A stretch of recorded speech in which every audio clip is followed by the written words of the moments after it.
You want to know what happened when Caitlin Clark returned to Team USA camp after months of injury recovery? Angel Reese quit. Not just benched, not just frustrated. She actually left the camp after Clark dominated every single drill they ran together. Sue Bird and coach Cara Lawson watched as Clark orchestrated fast breaks with Boston, hit logo threes, and controlled the pace like she never missed a beat. Meanwhile, Reese struggled to find her rhythm in a system that suddenly revolved around Clark's playmaking. Do you think Reese deserves to be in Team USA? Let us know down in the comments below. And make sure to show your support for Caitlin. Who should not make this Team USA team? Caitlin Clark destroys in day 2 of Team USA camp, looking like the best player in the world as usual. Here's what nobody expected when Clark walked back onto that court after months away from the game. She hadn't touched a basketball competitively since mid-July when that groin injury hit her hard. Then came the quad strain, then the ankle bone bruise. One injury after another kept her sidelined for most of her sophomore season, limiting her to just 13 games after that record-breaking rookie year where she shattered 62 different records. Everyone wondered if she'd lost that special edge during all those months of recovery. Coaches and teammates held their breath as she took her first shots and ran her first plays. You could feel the tension in the gym. Would she still have that same explosiveness? Would the injuries slow her down? Would months away from competitive basketball show up in her game? Sue Bird watched from the sidelines with her arms crossed, studying every movement. Coach Cara Lawson kept her eyes glued to Clark during warm-ups, looking for any signs that the layoff had affected her rhythm. I was really thankful for the training staff and player development and everybody that has kind of been there with me. They haven't taken a break either because they invest a lot of time and they want me to be successful. So I think for myself, it's not proving it to yourself again, but it's just that feeling. And I think it just made me smile quite a bit. I really did kind of feel like myself out there and just continuing to get my lungs back. But I felt like I was moving really well. So it was pretty satisfying. Clark immediately started hitting logo threes like she never left the court. That signature step back jumper looked crisp and confident from the very first drill. The ball came off her hands with the same smooth release that made her famous during that historic rookie season. She pulled up from 30 foot out and swished 3 straight shots without even breaking a sweat. Players stopped their own drills to watch her work. The sound of the net barely moved as shot after shot found its mark. Her court vision remained razor sharp as she threaded passes through tight windows that other guards couldn't even see. Clark spotted openings that developed 2 seconds before they actually happened. She fired laser passes through triple teams that somehow found their target every single time. During one fast break drill, she whipped a no-look pass behind her back that hit her teammate perfectly in stride for an easy layup. The coaching staff exchanged glances because they knew they were watching something special unfold. Being hurt is an incredibly isolating thing, and you don't really understand it until you go through it. And then I think the challenge for myself was just, it was one injury and then it was a little better and then it kind of continued to compound and get worse and, other things pop up. And then I had the ankle injury. So it feels nice to finally be back to 100%. And the pace she brought to every drill was electric, pushing teammates to match her intensity and speed. Clark turned simple passing exercises into high-energy competitions. She moved from station to station with purpose, demanding excellence from everyone around her.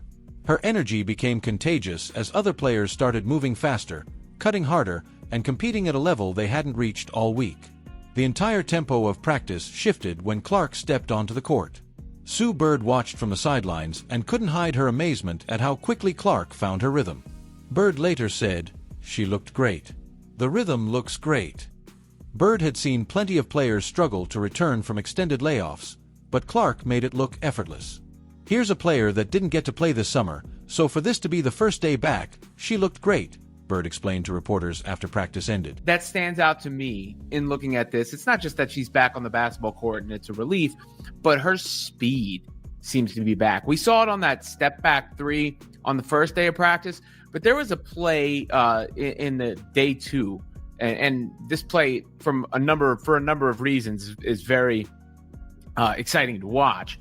But number one, let's start with the speed. You see Caitlin Clark gets the dribble handoff from Aaliyah Boston. It's the way she turns the corner and how quickly she gets down that stands out to me here. Look, coming downhill, great pass, right, to Jackie Young down there. So dribble handoff, skirt, and just moving quick with intent, gets it to Jackie Young, who misses the layup, but fights. Coach Cara Lawson was equally impressed with what she witnessed. Lawson stated that Clark looked good on both ends and hadn't missed a beat. She called Clark a terrific player who was really locked in and focused during every moment of practice. The praise from both Bird and Lawson carried extra weight because they weren't known for handing out compliments lightly. Within hours, it became clear that Clark wasn't just back to her old form. She was operating at an even higher level than before the injuries hit. Her decision-making looked sharper. Her leadership presence felt stronger. The confidence in her voice when calling plays carried a new authority that teammates immediately responded to. Every possession she controlled seemed to flow with perfect timing and execution. Just seeing her back out on the floor at all is a big deal. And probably people holding their breath a little bit too, but just all of her movements look good. That's the most important thing. But that speed burst, that ability to get up the court quickly has stood out, because I do think that was something she never quite got all the way there in year two, just because of the myriad of injuries, because she started in the preseason with the quad injury. And that's another differentiator for her, is how quickly she can move with the basketball. Clark's immediate dominance proved she was ready to lead Team USA into a new era. The months of rehabilitation hadn't weakened her game. They had refined it. She came back hungrier, smarter, and more determined than ever to prove that her rookie success wasn't a fluke. The 2026 World Cup and 2028 Olympics suddenly looked a lot more promising with Clark healthy and ready to take over. But her individual brilliance was only the beginning of what would unfold at camp. Angel Reese's reaction to being outplayed revealed something about her character that shocked the entire camp. As Clark continued dominating every aspect of practice, Reese's role kept shrinking and her minutes kept disappearing.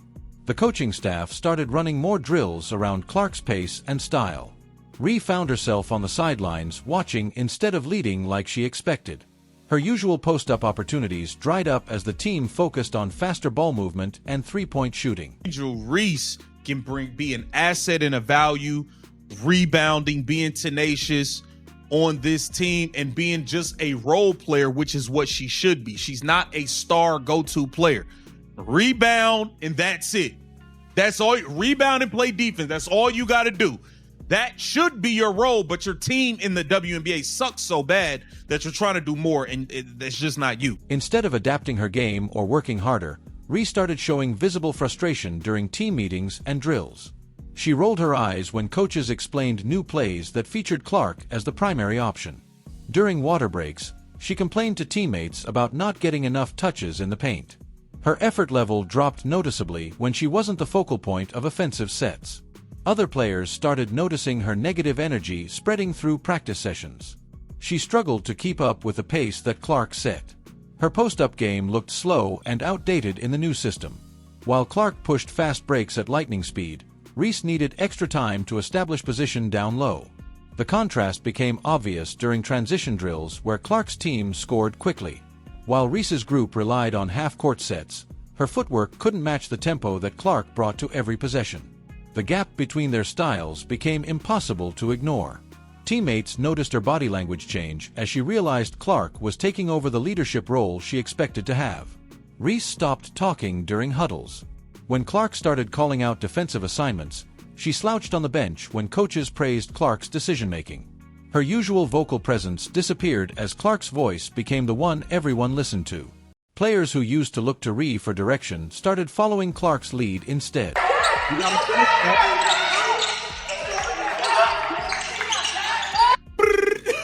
The GOAT is back.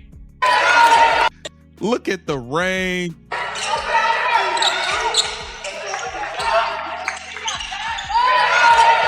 Man, she's back, bruh. She's back.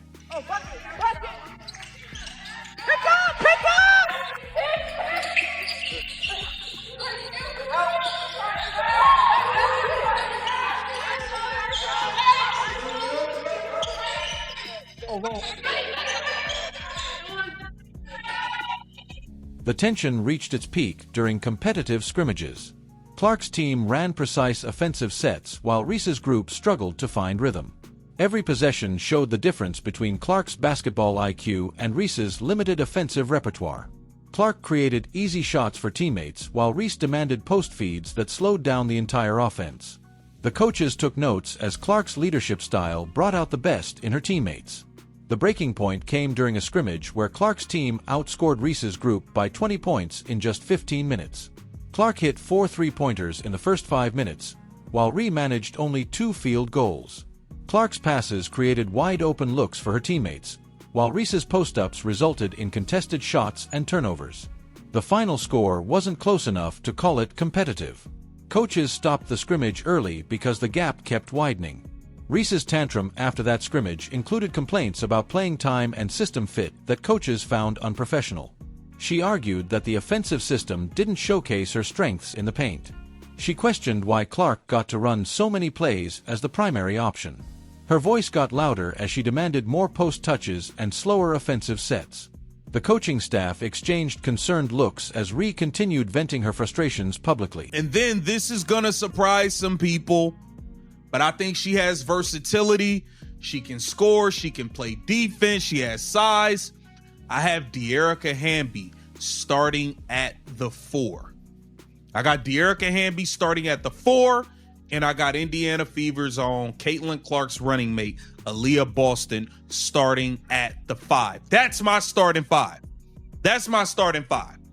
Caitlin Clark, Jackie Young, Kalia Copper, De'Erica Hamby, and Aaliyah Boston. That's who I have in the starting lineup. Her complaints extended beyond basketball strategy into personal grievances about respect and recognition.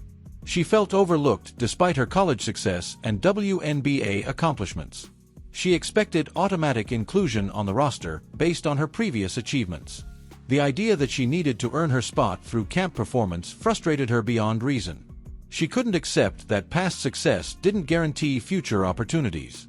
Her decision to quit camp came after she realized the roster spots were being earned through performance, not reputation. The coaches made it clear that no player had guaranteed positions on the final team. Everyone needed to prove they belonged through practice performance and scrimmage results. Reese couldn't handle competing for a spot she felt she already deserved. She announced her departure before the final evaluation period even began. Reese's exit proved that Team USA was serious about building around players who could handle pressure and competition. The program wanted athletes who elevated their game when challenged, not players who crumbled under competitive pressure. Her inability to adapt showed exactly why she didn't fit the team's championship culture. Clark's mature response to the drama showed exactly why she was ready to lead the team to gold. That speed is back. That burst is back. And therefore, Caitlin Clark, I would call her number 22, but in this case, number 17 is back. Just the way she gets up the floor, control of the ball, control of the step back, pure, all that. She said she had to get her conditioning back. Sue Bird said that was one thing it would take her a little bit of time to work towards. What happened next between Clark and Aaliyah Boston exposed a major problem with how Angel Reese fits into modern basketball. Clark and Boston had developed chemistry during their Fever days, but nobody knew how it would translate to Team USA system. The coaching staff needed to see if this duo could elevate the entire team or if it was just regular season chemistry that wouldn't work at the international level. The first scrimmage answered that question immediately. Clark's passes found Boston in perfect position for easy finishes every single time. Boston cut to the basket and Clark hit her with pinpoint accuracy. Boston rolled to the rim and Clark threaded the pass through 3 defenders. Their timing looked automatic. Their communication was silent but perfect. Every possession they ran together flowed like they had practiced it 1,000 times before.